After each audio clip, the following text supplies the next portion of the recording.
On today's episode of Watch Chair Go, we are here with the first of my fleet of new cars that's incoming. I've got nowhere to put them, but this one, I kind of love it already.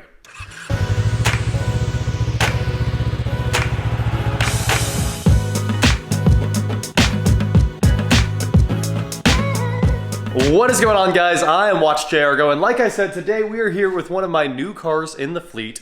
This is a 1999 Jaguar XJ8. And of course, I've owned a few Jags over the years. I had an XJ6 Sovereign. I had my S-Type R that was on the channel. A lot of fun videos with that thing back in the day, supercharged Ford engine. And then of course, the last one, and the greatest one by far and above, was my 2014 Jag F-Type that we put an engine in on the channel. And today, we bought another one. And this one actually has the leaping Jaguar on the hood. So, this is a 1999 XJ8, like I said. It came from a dealership in Russell, Kansas, and it's been sitting since 2006, which is mind-blowing. I know, completely abandoned at this car dealership. They went out of business after it sat forever, and this car was bought at a liquidation auction after it bounced around town there for a little bit. So, it's been sitting for a long time. You can tell the paint is, hating its life. What should be a big, beautiful, deep red paint is light pink.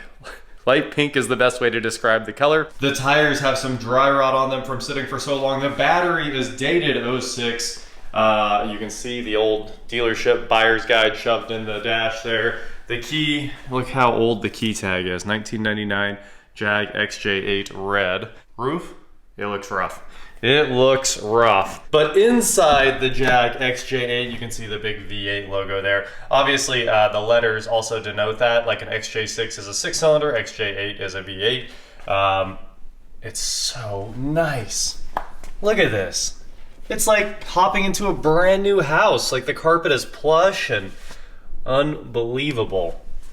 We've got front and rear fog light controls there. We've got a lot of controls, but let's get some power in this thing first and start figuring out what we need to do. So I bought this car for just $1,000, delivered again, which was incredible. And it actually has a clean title. I just noticed there's a little bit of wear from the sun on the seat there. The leather started to crack, but all the other leather looks like it's in really good shape. But again, amazing deal. Car was delivered, and we need to get some power in this thing, check all the fluids, we better get the hood open, and basically go through here, try to figure out what we're dealing with. I guess really try to figure out how you open the hood. There it is. Power tilt telescope wheel. This thing's so nice. It does have the old round Jag key. My 92 had that too. The old ones had flashlights in them. You would squeeze the Jag logo and it would light up so you could see the key cylinder at night when you were coming up to it. This one should have a remote, but of course I don't have that. Oh, look at that. You're kidding. The hood struts work? Ground straps taken off the hood there. Looks like it's been off. The hood struts have been replaced. Stableless. Jaguar V8 4.0. What's this say? I never looked at this or anything. I just said deliver it and I will take it. See if there's any coolant in the reservoir here. Ooh, that's never a great sign. It's completely empty. Please don't be a head gasket. It's got oil in it and the oil looks really good, honestly. Power steering fluid. Ooh, also dry. That's interesting. I was not expecting that one. And it looks like the PCV there is broken going into the intake, so we've got unmetered air. We need to block that off before we try to make this thing run. I am comfortable turning it over, obviously, since it's got oil in it, so that's kind of where we're gonna start. Let's get this thing some power, which means we're gonna make a trip to O'Reilly's, pick up a battery, swap it out. Battery should be in the back of this thing or over there. What do we have here? It must be a cabin air filter. There's the negative. It looks like it runs towards the back of the car, so the battery's probably in the back. Sorry, bro. Got the Jag logo here. Should open the trunk, I think. It is definitely a button, but luckily it has a keyhole. Wow, this has struts too, and they work. Ooh, that looks horrible. This battery like completely exploded. There's just battery acid everywhere in here. Well, you gotta figure when a dealership abandons a car that they own, it probably is a bad deal. Well, battery cable's not connected. I'm gonna grab some Torx drivers real quick, pull the battery hole down off of this thing, get this battery out, throw it in the truck, and let's head to O'Reilly's and pick up a fresh one. And hopefully after that, this thing comes to life and we can start actually troubleshooting. And maybe it'll tell us what's wrong with it. It is a 99. We've got OBD2. This is into the era of things I like. It's naturally aspirated. It shouldn't be that bad. Just don't tell me it has a blown head gasket. That's the only thing I don't want to see here. A quick vacuum and a wipe down. We've got all the battery acid out of the trunk. It looks honestly great. Didn't rust through anything. So I'd say we're doing better than I expected so far. So time to go grab a battery from O'Reilly's, like I said. And while I was walking by the front of the car a minute ago, I noticed another fun thing. This is apparently wide open, and I don't know where that went. I don't know what's supposed to be in there, but I do know that that's not good either. It should definitely not have a huge leak there. It looks like there's a hose missing here. What is going on with this car? It's starting to look like somebody took everything apart and put nothing back together. So hopefully that's not the case. But I do think we're gonna block that off with some duct tape and block that off, obviously. And then we'll try to start this thing up once we've got some power in it. All right, we have arrived. Let's get a battery. Hello, sir. Welcome to O'Reilly Auto Parts. How may we help you today? All right, tone it down, Levi. There we go. You know what? I think you can even ride in the back too. Sweet. Got everything for the cab over and the Jag, I think. You're welcome, sir. Thanks, man. Have a good day. You too. Back to the Jag. Let's see if we can get this thing to run. I already forgot. I wanted starting fluid. I gotta go back. All right, we upgraded to a super start. Time to make connection. I figured this thing would start welding the second I touched it, but it didn't. All right, I'll get that terminal tightened down and we can start actually testing out this car. Before we start cranking on this thing, I'm gonna do a quick check just to see if it has any codes right out of the box. Ooh, we've got an annoying ding and a nice ding. Full of fuel, that had to be worth something. I'm gonna guess that fuel's junk though. Let's see if we hear a fuel pump. I definitely hear a noise, probably the throttle body. Throttle body for sure, it just shut down.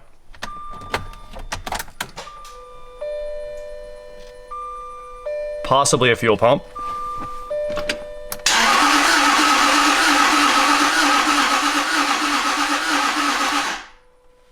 Cranks. We've got a lot of codes. This thing is upset. MAF, sensor A, circuit low, intake air temp, circuit low, engine oil temp, circuit low, camshaft position sensor, bank. A whole bunch of nonsense here. Basically every code is set, so let's clear everything. I hear things happening. After clearing the codes, we only have 2 of them.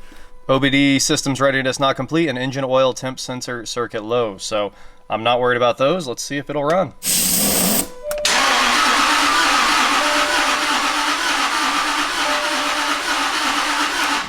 Nothing. Let's pull the intake off. All right, we had that throttle body code. Let's see what happens when it starts up.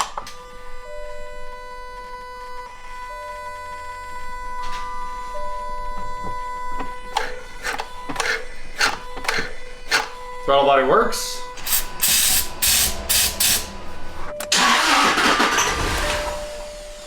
It started.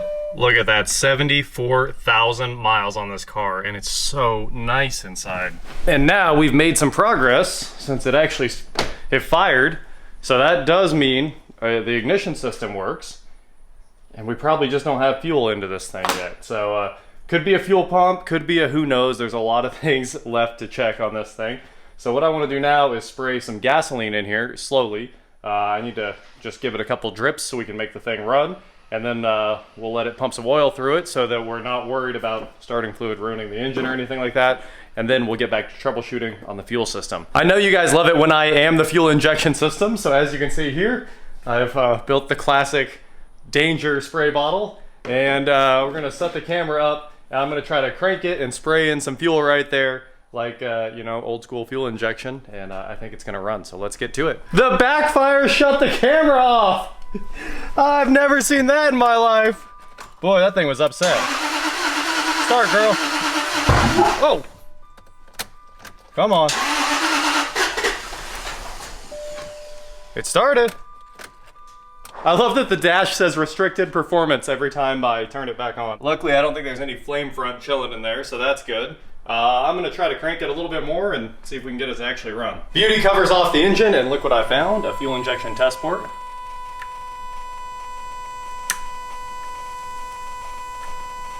And there is 0 fuel in this thing. I wonder if we can force some fuel into it. Maybe pressurize the old gas tank? I found your problem. It ain't got no gas in it. I've never seen a Schrader valve so dry. The fuel rails are fully empty. So, I'm gonna do something else that's dumb. I'm just gonna pour gas down into the Schrader, so maybe it'll give me a couple turns once I fill up the rails. All right, we know it runs. Time for some more troubleshooting here. We have to get this back wall out because the fuel comes down here and it must go through here. And then of course I see little things. Look at that, unleaded fuel. Okay, there we go. Come on, please come off. There it is. Fuel tank. Let's beat on it with a hammer. Also, I wonder if this is either the sender or the power to the pump. I'm not sure which one. Ooh. Why don't I hear anything sloshing? Judging by the wire gauge here, this has to be the fuel pump and this has to be the sender. So I just need somebody to turn on the key while I check for voltage back here. I'll try it myself, but I think the pump will only prime for a few seconds. Well, the gas in the gas tank is very dead. This, I mean, it smells horrible. I don't even know how to describe it other than, you know, caramel. It kind of smells like caramel gasoline. It looks like it too, but it also smells like not in a good way. It's just sweet and very old. Anyway, I'm draining as much of the gas out of here as I can because it's obviously full and this gas is junk, and I think we gotta pull the tank so we can get in here and figure out what's up with it. This looks like apple juice, not gasoline. Don't mind the dirt. The dirt's been in that bucket forever. It did not come out of the tank, but that looks nasty. Jake's here, and he was able to turn the key on so I could watch for pump prime, and lo and behold, we do have power at the fuel pump connector, so we know we're good there. And I also tried to manually power the fuel pump with a Milwaukee battery, and nothing happened as you would expect. So that thing is seized up. Yes, we beat on it with a hammer, and no, nothing happened. So now it's time to try to get the tank out of here. You can see I pulled the straps off, bolts are out, and we need to get this vent tube, or drain tube actually, for the fuel filler there. We gotta cut that zip tie, get that loose, and then I think we should be able to get this thing out of here. I know it's a chore, and there's actually supply lines that have to come off the bottom underneath the car, but then you just slide the tank out and swap the pump. So that's what we're trying to do here. We've got Mr. Carburetor here, and we're gonna try to fire this thing up one more time while we keep working on the fuel tank. Okay, here you go.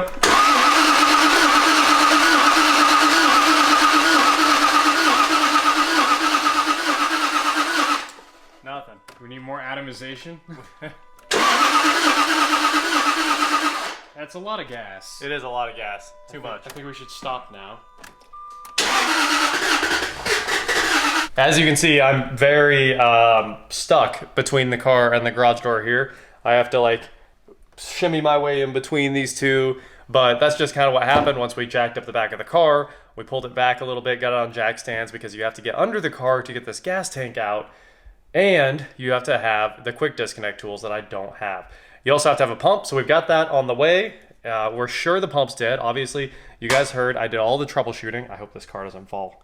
It would be one heck of a squish. I'll have to find some room between the two. We checked. We've got power from the pump connector. We supplied 12 volts directly to the fuel pump and nothing happened. We beat on the tank, a couple of good wraps, and nothing happened. So that's pretty much all the troubleshooting you need to do to guarantee that the fuel pump is bad. So we got to get the whole tank out because it's an in tank, and the pump is mounted on the bottom of this tank. And you have to get a bunch of stuff off the top, all the evap controls, and the tank has to be completely out of the car. There are some guys that just cut the package shelf out, which you could do, but I don't want to do that. I'd rather do it this way if I can actually get it done. And I gotta say, it's probably one of the worst fuel tanks to get out in history. And we do have it drained all the way down. So, I mean, we're making it easy on ourselves, and it's still not easy. Thanks for that, Jag. Anyway, $1,000, if I can get out of here.